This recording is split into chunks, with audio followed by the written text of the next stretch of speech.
one of the key promises we made to His Highness the ruler and the emirate of Ras Al Khaimah is to attract 1 million visitors by the end of 2018. And we have exceeded that target by attracting 1,070,000 visitors by 2018. Now that's a big jump from a shy of 500,000 visitors in 2015. Also, we've built new products, new attractions.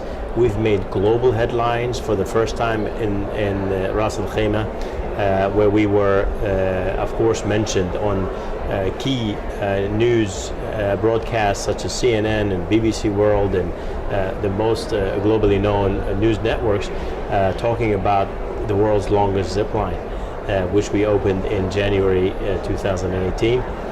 And also we brought in a number of new adventure-based attractions, such as the Via Ferrata, which we introduced in 2016.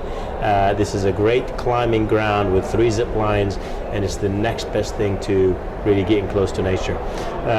We also managed to position Ras Al Khaimah as the adventure hub of the Middle East, and attracting not just families, but also millennials. Young people who look for affordable accommodation and also look for camping and campsites. And of course, again, the length of stay in Ras Al Khaimah was improved. Our contribution to the GDP from the tourism sector has improved as well.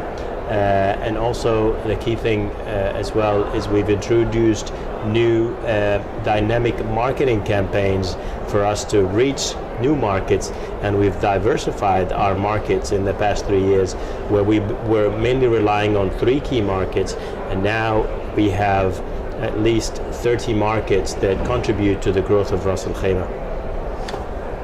And you just announced your next 3 years tourism development plan. Fill us in on the key components to that, please. So we worked with a company called Chemonics out of the United States. Oh, yeah. They're a consultancy firm who did the studies for us and the baseline, if you like. First, they ran an audit on our 2019 strategy, and then we worked for the future until 2021, and we set new targets for 2021. 1.5 million visitors, so we're going to increase by 500,000 visitors in the next 3 years. New products such as the luxury camp, which will be the first of its kind in the UAE and probably the region. This is tented villas, 47 tented villas with private pools and fire pits up at about 650 meters above sea level on Ras Al Khaimah's Jebel Jais, the highest mountain in the UAE.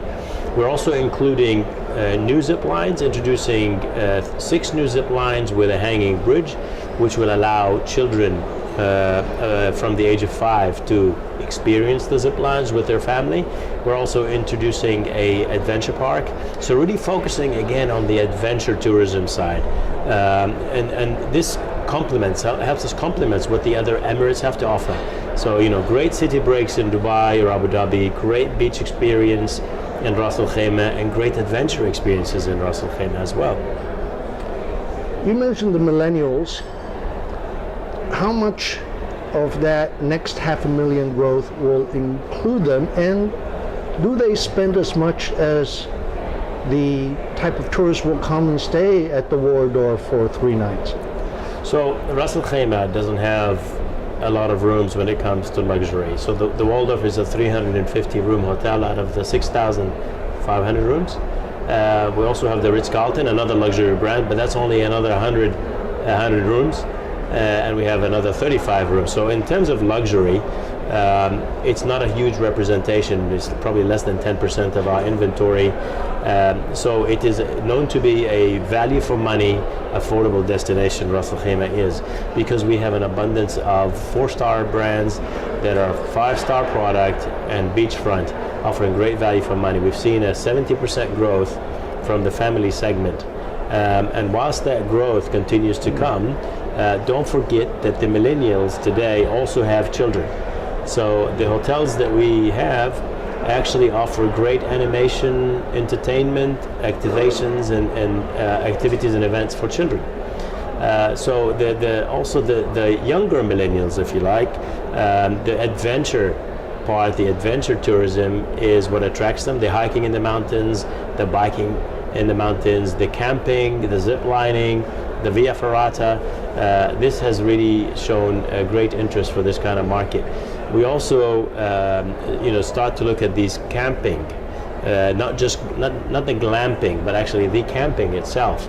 Just bringing things back to basic, allowing people, especially the millennials, to be able to afford accommodation that is clean, that is reasonable, that has great facilities around it, that can offer fantastic meals as well, but you're still in nature.